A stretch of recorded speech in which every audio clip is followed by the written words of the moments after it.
everybody, Rick with Shine Lab Detailing here, and in today's video I'm going to talk about clay bar and how it's misunderstood and overrated.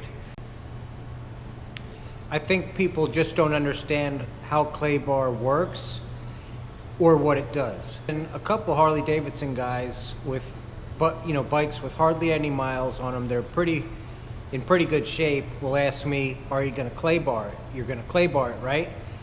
And I'm like, I'm not going to get into it with them, that it doesn't need it. I just go ahead and do it. The customer is not always right, but I do what they want. I do what they expect to be done. I don't know what they expect it to do. I think maybe people think that it changes the structure of the paint, like it can smooth it, like imperfections in the paint.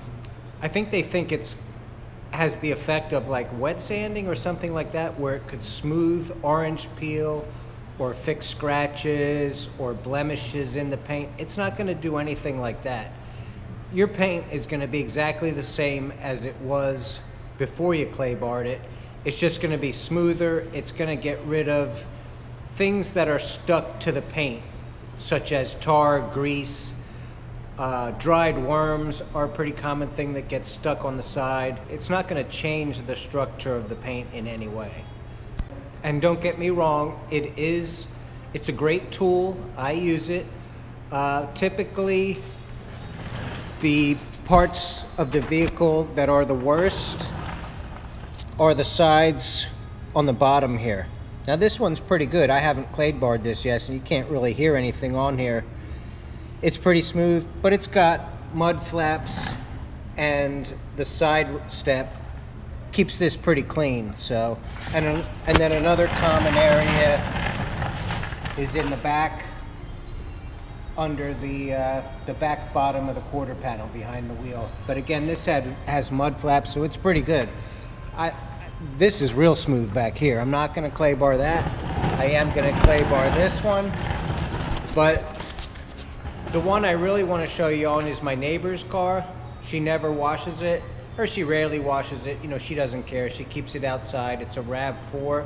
I did some stealth detailing on it before she went to work. It was really cold when I filmed this. It was this morning. And but her vehicle is real rough. It's a great example, and you can hear when I run my hand over it how rough it sounds. It feels and sounds like running your hand over sandpaper. So it's a real good example. But if you're going to machine polish the vehicle and it doesn't feel rough to the touch, there's no reason to clay bar it. But it doesn't take that long. It's easy. If you want to do the whole thing, go ahead and do it.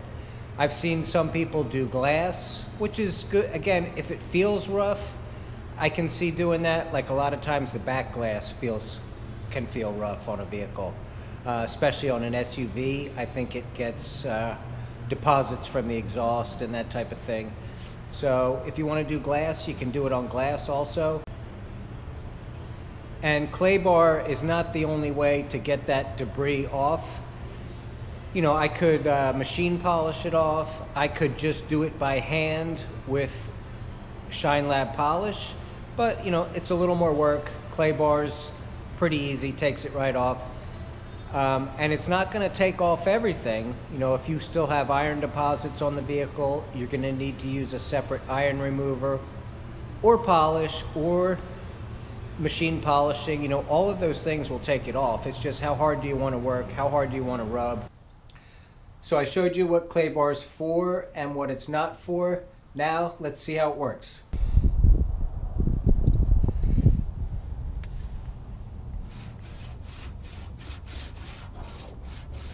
This panel is extremely rough to the touch. I'm just going to spray the clay lube on, spray a good amount on.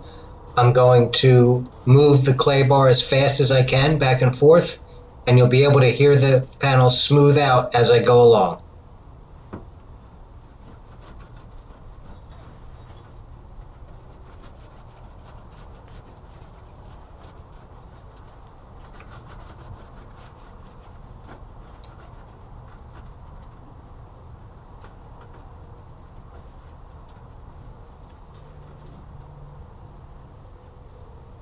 That panel's done. Got it nice and smooth.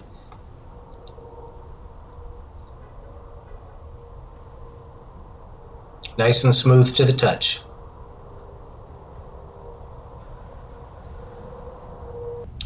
Again, just the before, super rough. After, nice and smooth. In the next segment, I'm going to show you what comes with my clay bar kit.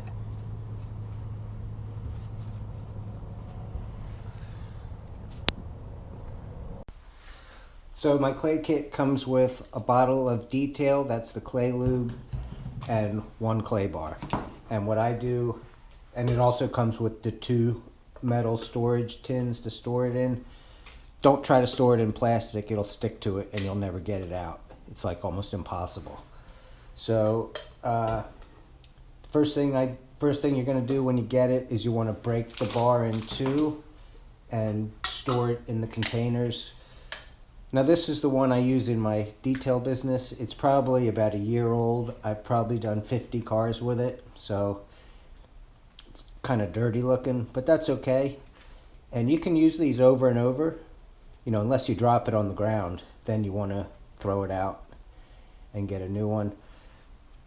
But before I start, I just flatten it out as much as possible. It's really cold this morning, so it's pretty hard.